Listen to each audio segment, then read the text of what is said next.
Hello welcome back Aisha's കിച്ചണിലേക്ക് എല്ലാവർക്കും സ്വാഗതം. എല്ലാവരും സുഖമായിട്ടിരിക്കാമെന്ന് വിശ്വസിക്കുന്നു.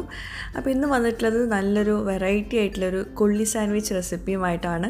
അപ്പം ബ്രെഡ് വീട്ടിലുണ്ടെങ്കിൽ അല്ലെങ്കിൽ ബ്രെഡും ചിക്കനും വീട്ടിലുണ്ടെങ്കിൽ ഇപ്പോൾ തന്നെ പോയിട്ട് ഉണ്ടാക്കാൻ പറ്റുന്ന നല്ലൊരു കിടിലൻ റെസിപ്പിയാണ്. കാണാനാണെങ്കിൽ നല്ല ഭംഗിയാണ്. അപ്പോൾ എല്ലാവരും ഇഫ്താറിന് ഇതൊന്ന് ട്രൈ ചെയ്ത് നോക്കുക. അടിപൊളി ടേസ്റ്റാട്ടോ. ഇതൊരു സ്റ്റിക്കിലായതുകൊണ്ടാണ് ബ്രെഡ് കൊള്ളി സാൻഡ്വിച്ച് എന്നുള്ള പേര് ഞാൻ ഇട്ടത് കേട്ടോ. പിന്നെ നമ്മുടെ ചാനൽ ഇതുവരെ സബ്സ്ക്രൈബ് ചെയ്യാത്തവരുണ്ടെങ്കിൽ നിങ്ങൾക്ക് ഈ ചാനൽ ഇഷ്ടമാവുന്നുണ്ടെങ്കിൽ ഒന്ന് സബ്സ്ക്രൈബ് ചെയ്യണേ. അവിടെ കാണുന്ന റെഡ് സബ്സ്ക്രൈബ് ബട്ടൺ ഒന്ന് പ്രസ് ചെയ്യുക. അതിൻ്റെ കൂടെ ചെറിയൊരു ബെല്ലൈക്കൺ ഉണ്ട്, അതുകൂടെ ഒന്ന് പ്രസ് ചെയ്യുക. അപ്പോൾ ഇതുപോലെ കാണാം, ഇതിൽ ഓൾ വേണം പ്രസ് ചെയ്യാനും. അപ്പോൾ ശരി, നമുക്ക് റെസിപ്പിയിലേക്ക് പോവാം. അപ്പോൾ ഈ ഒരു ബ്രെഡ് സാൻഡ്വിച്ച് ഉണ്ടാക്കാൻ വേണ്ടി നമുക്കൊരു ഫില്ലിങ് വേണമല്ലോ. അപ്പോൾ ഇതിപ്പോൾ ചിക്കൻ വെച്ചിട്ടാണ് ഉണ്ടാക്കുന്നത്. ഏത് ഫില്ലിംഗ് ആണെങ്കിലും കുഴപ്പമില്ല, കുറച്ച് ക്രീമി ആയിട്ടുള്ളൊരു ഫില്ലിങ് വേണം, അത്രയേ ഉള്ളൂ. ഇതിപ്പം തലേ ദിവസത്തെ ചിക്കന് ബാക്കി ഉണ്ടായിരുന്നു. അപ്പോൾ ചിക്കൻ്റെ 2-3 പീസ് ബാക്കി ഉണ്ടായിരുന്നുള്ളൂ. അപ്പോൾ അതൊന്ന് ചെറുതായിട്ടൊന്ന് പിച്ചി എടുത്തിട്ടുണ്ട്. കറിയിൽ നിന്ന് എടുത്തിട്ടുള്ള ചിക്കനാണ്. അപ്പോൾ ഇതിപ്പോൾ നമുക്കൊന്നും ചെയ്യാൻ പറ്റില്ലല്ലോ. അപ്പോൾ തലേ ദിവസത്തെ ബാക്കിയുള്ള എല്ലാതും കൂടി വെച്ചിട്ട് ഉണ്ടാക്കാൻ പറ്റുന്ന നല്ലൊരു റെസിപ്പിയാണ്. ഇപ്പോൾ ഫില്ലിങ് ഇതുപോലെ തന്നെ വേണമെന്നില്ല കേട്ടോ. നിങ്ങൾക്ക് ഏത് തരം ഫില്ലിംഗ് ആണെങ്കിലും കുഴപ്പമില്ല, പക്ഷെ അതൊന്ന് ക്രീമി ആയിരിക്കണം, അത് ഇത്രയേ ഉള്ളൂ. അപ്പോൾ ഞാൻ ലാസ്റ്റ് കാണിച്ചു തരാം എന്താണ് നിങ്ങളിതിലേക്ക് എക്സ്ട്രാ ചേർക്കേണ്ടതെന്നുള്ളത്.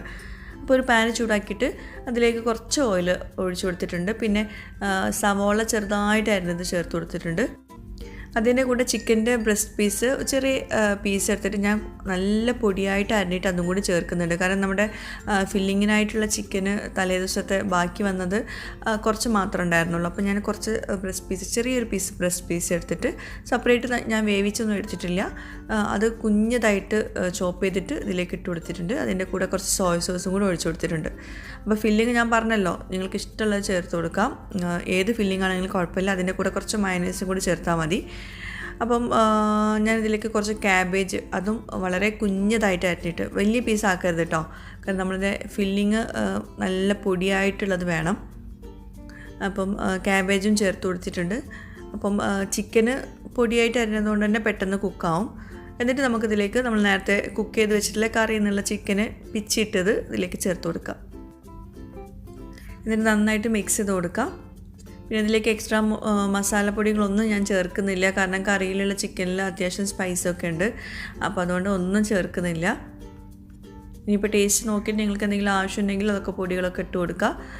അപ്പോൾ ഇതിലേക്ക് ലാസ്റ്റ് ഞാൻ ഏത് ഫില്ലിംഗ് ആണെങ്കിലും ലാസ്റ്റ് കുറച്ച് മയണൈസ് ചേർത്ത് കൊടുക്കുക. എന്നാലേ നമുക്കിതൊരു ക്രീമി ആയിട്ട് കിട്ടുകയുള്ളൂ. നമുക്കിതിലേക്ക് വേണ്ടത് ഒരു ക്രീമി ആയിട്ടുള്ളൊരു ഫില്ലിംഗ് ആണ്. അപ്പോൾ ഏത് ഫില്ലിംഗ് ആണെങ്കിലും അതിലേക്ക് കുറച്ച് നമുക്ക് മയണൈസ് ചേർത്ത് കൊടുക്കണം. പിന്നെ നമുക്കിതിലേക്ക് സ്ക്യൂവേഴ്സ് വേണം. ഇതിപ്പം ബാംബൂ സ്ക്യൂവേഴ്സാണ്. സ്ക്യൂവേഴ്സ് ഞാനൊന്ന് കട്ട് ചെയ്തെടുത്തിട്ടുണ്ട് കേട്ടോ. നമ്മുടെ ഫ്രൈങ് പാൻ്റെ സൈസ് അനുസരിച്ച് നമുക്കൊന്ന് കട്ട് ചെയ്ത് കൊടുക്കണം, അല്ലെങ്കിൽ നമുക്കത് ഫ്രൈ ചെയ്യുന്ന നേരം നമുക്കത് അതിനകത്ത് കൊള്ളില്ല. അപ്പോൾ അതുകൊണ്ട് ആദ്യം തന്നെ കട്ട് ചെയ്ത് വയ്ക്കുക, കറക്റ്റ് സൈസ് എടുക്കുക. പിന്നെ സ്ക്യൂവേഴ്സിന് പകരം നിങ്ങൾക്ക് ഈർക്കിളി എടുക്കാം കേട്ടോ. പച്ച ഓലേൻ്റെ ഈർക്കിളി എടുക്കാം, നല്ല കട്ടിയുള്ള ഈർക്കിളി എടുക്കാം. ഇനി ഇതിലേക്ക് നമുക്ക് മെയിനായിട്ട് വേണ്ടത് ബ്രെഡാണ്. ബ്രെഡ് ഒരു വലിയ ബ്രെഡായിട്ട് ഞാനിവിടെ എടുത്തിട്ടുള്ളത്. ചെറിയ ബ്രെഡാണെങ്കിൽ നമുക്ക് 1 നിന്ന് 2 ഒക്കെ എടുക്കാൻ പറ്റുള്ളൂ. ഇതിപ്പം ഒരു ബ്രെഡിൽ നിന്ന് നമുക്ക് 4 ഇതുപോലെ റൗണ്ട് പീസാക്കിയിട്ട് കട്ട് ചെയ്തെടുക്കണം. അപ്പോൾ ചെറിയ കുഞ്ഞ് ലിഡോ അല്ലെങ്കിൽ ഇതുപോലെ ചെറിയ കപ്പ് എന്തെങ്കിലും ഉണ്ടെങ്കിൽ ഇതുപോലെ ഒന്ന് കട്ട് ചെയ്തെടുക്കാം. അപ്പോൾ എനിക്കിപ്പം എൻ്റെ അടുത്തുള്ള ഈ ഒരു ബ്രെഡ് കൊണ്ട് നമുക്ക് 4 ചെറിയ റൗണ്ട് പീസാക്കിയിട്ട് നമുക്ക് കട്ട് ചെയ്തെടുക്കാൻ പറ്റുന്നുണ്ട്. എനിക്ക് ഈ ഒരു റെസിപ്പി എനിക്ക് വേറൊരു യൂട്യൂബ് ചാനലിൽ നിന്ന് കിട്ടിയതാണ്, പക്ഷേ മലയാളം ചാനലല്ല കേട്ടോ. അപ്പോൾ അതുകൊണ്ട് തന്നെ ഞാൻ വിചാരിച്ചൊന്ന് നിങ്ങളുമായിട്ട് ഷെയർ ചെയ്യാമെന്ന്. പിന്നെ എൻ്റേതായ രീതിയിലുള്ള മാറ്റങ്ങളൊക്കെ വരുത്തിയിട്ടുണ്ട്. ഈ ഒരു ഐഡിയ ഉണ്ടല്ലോ, ഈ കൊള്ളിയിൽ ഇങ്ങനെ വെച്ചിട്ട് സ്ക്യൂവറിൽ വെച്ചിട്ട് ഇതാക്കുന്നത്, അത് എനിക്ക് വേറെ ചാനലിൽ നിന്ന് കിട്ടിയതാണ്. പിന്നെ ഞാൻ എൻ്റേതായ രീതിയിൽ മാറ്റങ്ങൾ വരുത്തിയിട്ടുണ്ട്. അപ്പം ഒരു ബ്രെഡിൽ നിന്ന് ഇതുപോലെ 4 റൗണ്ട് പീസാക്കിയിട്ട് കട്ട് ചെയ്തിട്ട് നമുക്ക് മാറ്റി വയ്ക്കാം. അതുപോലെ ഈ ബ്രെഡിൻ്റെ സൈഡ്സൊക്കെ വെച്ചിട്ട് നമുക്ക് ബ്രെഡ് ക്രംസ് ഉണ്ടാക്കാനുണ്ട്, ഒന്ന് പൊടിച്ചെടുത്താൽ മതി. അപ്പോൾ ബാക്കി എല്ലാതും ഇതുപോലെ തന്നെ ചെയ്തെടുക്കുക. പിന്നെ ബ്രെഡിൻ്റെ സ്നാക്സൊക്കെ ഉണ്ടാക്കുമ്പോൾ എപ്പോഴും ശ്രദ്ധിക്കേണ്ട ഒരു കാര്യം, ബ്രെഡ് എടുക്കുമ്പോൾ നല്ല ബ്രെഡ് എടുക്കാൻ നോക്കുക. ഈ പൊടിഞ്ഞു പോണ ബ്രെഡൊക്കെ ഉണ്ടല്ലോ, അതൊക്കെ പെട്ടെന്ന് എണ്ണ ഭയങ്കരമായിട്ട് വലിച്ചെടുക്കും. അപ്പോൾ അതുകൊണ്ട് ബ്രെഡ് എടുക്കുമ്പോൾ നല്ല ബ്രെഡ് തന്നെ ചൂസ് ചെയ്യാൻ ശ്രദ്ധിക്കുക. അപ്പോൾ എല്ലാതും റൗണ്ടാക്കിയിട്ട് കട്ട് ചെയ്തെടുത്തിട്ടുണ്ട്. ഇനി നമുക്ക് ഇതൊന്ന് റെഡിയാക്കി എടുക്കാം. അപ്പോൾ ഞാനിപ്പോൾ ഒരു സ്ക്യൂവറിൽ ഒരു 5 സെറ്റ് സാൻഡ്വിച്ചാണ് നമ്മൾ കുത്തി വയ്ക്കുന്നത്. അപ്പോൾ ആദ്യം ഞാൻ 4 വെച്ചിരുന്നത്, പിന്നെ അത് 5 അപ്പോൾ ഇതുപോലെ എല്ലാതും ഇങ്ങനെ എല്ലാത്തിലും കുറേശ്ശെ മതി കേട്ടോ, ഫില്ലിങ്ങും കുറേ വേണ്ട. ഇതുപോലെ ഫില്ലിങ് വെച്ചിട്ട് നമ്മൾ ഓരോ ബ്രെഡിൻ്റെ റൗണ്ട് പീസാക്കി കട്ട് ചെയ്തതിലും ഇങ്ങനെ ഫില്ലിങ് വെച്ച് കൊടുക്കുക. എന്നിട്ട് അതിൻ്റെ മുകളിൽ ഒന്ന് ഇതുപോലെ വേറൊരു ബ്രെഡ് വെച്ചിട്ട് ഒന്ന് സാൻഡ്വിച്ച് പോലെ ആക്കിയെടുക്കുക. അത് തനിയെ ഒട്ടിക്കോളും. പിന്നെ സൈഡിലൊക്കെ ഇങ്ങനെ ഇതുണ്ടെങ്കിൽ ചിക്കൻ്റെ ഫില്ലിങ് ഇങ്ങനെ പുറത്തേക്ക് കാണുന്നുണ്ടെങ്കിൽ ഒന്ന് അകത്തേക്ക് ആക്കി കൊടുക്കുക. അപ്പോൾ ആദ്യം ഞാൻ 4 വെച്ചിരുന്നത്, പിന്നെ അത് ഞാൻ ഒരെണ്ണം കൂടി ഈ ഒരു സ്ക്യൂവറിൽ വെച്ച് കൊടുത്തിട്ടുണ്ടായിരുന്നു. അപ്പോൾ ഇതാ ഇതുപോലെ ഇങ്ങനെ കുത്തി കൊടുക്കുക. നടുവിലായിട്ട് വേണം കുത്തി കൊടുക്കാൻ കേട്ടോ, സൈഡിലൊന്നും കുത്തരുത്.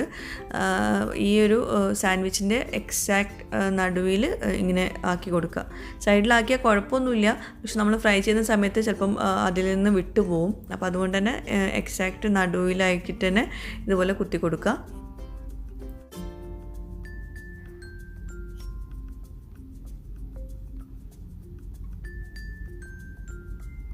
ഞാൻ ഒരെണ്ണത്തിനും കൂടിയുള്ള സ്പേസ് ഉള്ളതുകൊണ്ട് ഒരെണ്ണം കൂടി ആക്കി കൊടുക്കുന്നുണ്ട്.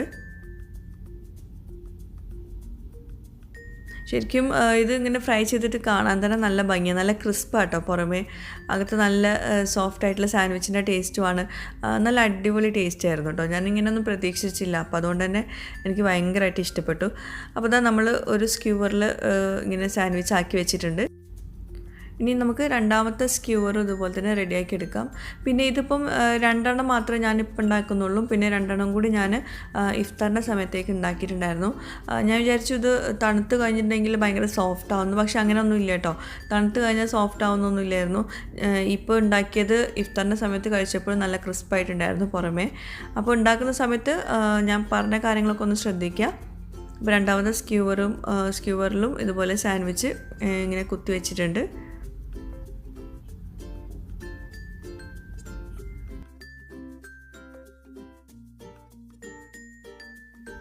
നമ്മളാകെ കുറച്ച് ഫില്ലിങ് മാത്രമേ ഉണ്ടാക്കിയിട്ടുള്ളൂ. എന്നിട്ട് പോലും നമുക്ക് ഈ ഒരു ഫില്ലിങ് വെച്ചിട്ട് 4 സ്ക്യൂവറിൽ ഉള്ള സാൻഡ്വിച്ച് ഉണ്ടാക്കാൻ പറ്റുന്നുണ്ട്. അപ്പോൾ ഞാനിപ്പോൾ 2 ഇപ്പോൾ ഉണ്ടാക്കുന്നുള്ളൂ, പിന്നെ ബാക്കി ഇഫ്താറിൻ്റെ സമയമാകുമ്പോഴേ ഉണ്ടാക്കുന്നുള്ളൂ. പിന്നെ നമുക്കിതിലേക്ക് മുട്ട 2 എടുത്തിട്ട് നന്നായിട്ട് ബീറ്റ് ചെയ്തെടുക്കുക, ഉപ്പ് ചേർത്തിട്ട് നന്നായിട്ട് മിക്സ് ചെയ്തെടുക്കുക. എന്നിട്ട് നമുക്കതൊരു പ്ലേറ്റിലേക്ക് മാറ്റണം. അപ്പോൾ ഈ ഒരു മുട്ടയുടെ മിക്സിൽ നന്നായിട്ട് റോൾ ചെയ്തെടുത്തിട്ട് നമ്മൾ ഈ ഒരു സാൻഡ്വിച്ച് ഉണ്ടാക്കുന്നത് കേട്ടോ. അപ്പോൾ ഞാനത് മുട്ട ബീറ്റ് ചെയ്ത ശേഷം ഇതുപോലെ ഒരു പ്ലേറ്റിലേക്ക് മാറ്റുന്നുണ്ട്, എന്നാലേ നമുക്ക് ഈ സാൻഡ്വിച്ച് ഇതിൽ നന്നായിട്ട് കോട്ട് ചെയ്തെടുക്കാൻ പറ്റുള്ളൂ. ഇനി നമ്മൾ ഈ സ്ക്യൂവറിൽ വെച്ചിട്ടുള്ള സാൻഡ്വിച്ച് ഇത് നന്നായിട്ട് ഇതിൽ ഇങ്ങനെ കോട്ട് ചെയ്തെടുക്കുന്ന രീതിയിൽ ആക്കി കൊടുക്കുക.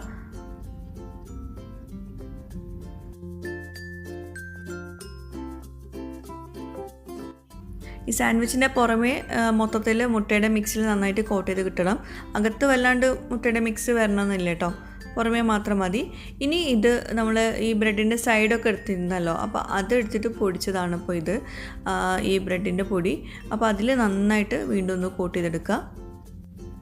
അപ്പോൾ ഇത്രയും സ്റ്റെപ്സൊക്കെ നമുക്ക് നേരത്തെ തന്നെ ചെയ്തെടുക്കുക. ഇങ്ങനെ ആക്കിയിട്ട് ഇങ്ങനെ കോട്ട് ചെയ്തിട്ട് ബ്രെഡ് ക്രംസിൽ കോട്ട് ചെയ്തിട്ട് നമുക്ക് ഫ്രിഡ്ജിൽ വയ്ക്കുക. എന്നിട്ട് ഇഫ്താറിൻ്റെ സമയമാകുമ്പോൾ മാത്രം ഫ്രൈ ചെയ്തെടുത്താലും മതി.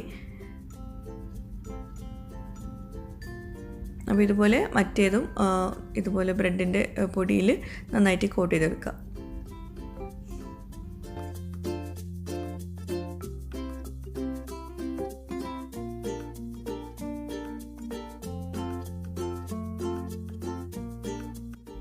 ഇനി നമുക്കിതൊന്ന് ഫ്രൈ ആക്കി എടുക്കണം.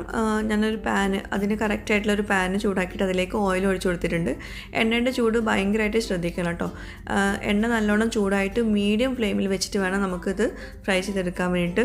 ലോ ഫ്ലെയിമിലും വെക്കരുത്, ഹൈ ഫ്ലെയിമിലും വെക്കരുത്. ലോ ഫ്ലെയിമിൽ വെച്ചിട്ടുണ്ടെങ്കിൽ എണ്ണ ഭയങ്കരമായിട്ട് ഈ ബ്രെഡ് വലിച്ചെടുക്കും. അതുപോലെ ഹൈ ഫ്ലെയിമിൽ വെച്ചാൽ പെട്ടെന്ന് പുറം ഭാഗം ഭയങ്കര ഡാർക്കായി പോകും. അപ്പോൾ ഒരു മീഡിയം ഫ്ലെയിമിൽ വെച്ചിട്ട് വേണം നമുക്കിത് കുക്ക് ചെയ്തെടുക്കാൻ വേണ്ടിയിട്ട്. തിരിച്ചു മറിച്ചൊന്ന് ഇട്ട് കൊടുക്കുക. അപ്പോൾ നമ്മൾ തിരിച്ചിടുന്ന സമയത്ത് തന്നെ നമുക്ക് മനസ്സിലാവും ഇത് പുറമേ നല്ല ക്രിസ്പായിട്ട് വരുന്നുണ്ടെന്ന്.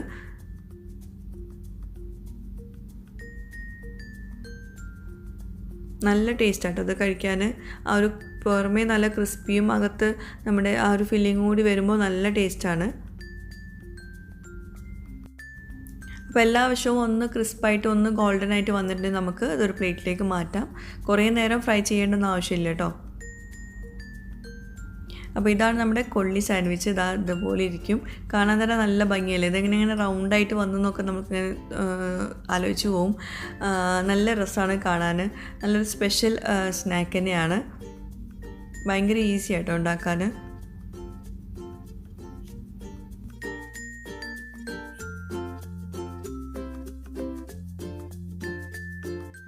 അപ്പോൾ നമ്മുടെ ബ്രെഡ് കൊള്ളി സാൻഡ്വിച്ച് റെഡി ആയിട്ടുണ്ട്. ഇതിപ്പം നമ്മൾ കഴിക്കുമ്പം ഒരാൾക്ക് ഒരെണ്ണം അങ്ങനെയൊന്നുമില്ല.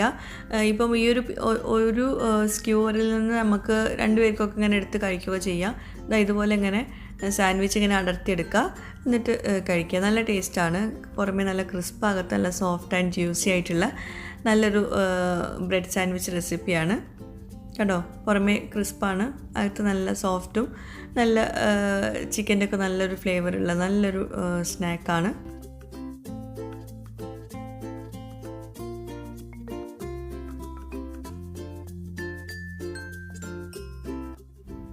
അപ്പോൾ ഈ ഒരു സ്ക്യൂവറിൽ തന്നെ ഈ സാൻഡ്വിച്ചൊക്കെ അങ്ങനെ സെപ്പറേറ്റ് ആയിട്ട് നമുക്കിങ്ങനെ എടുത്ത് കഴിക്കാൻ പറ്റും.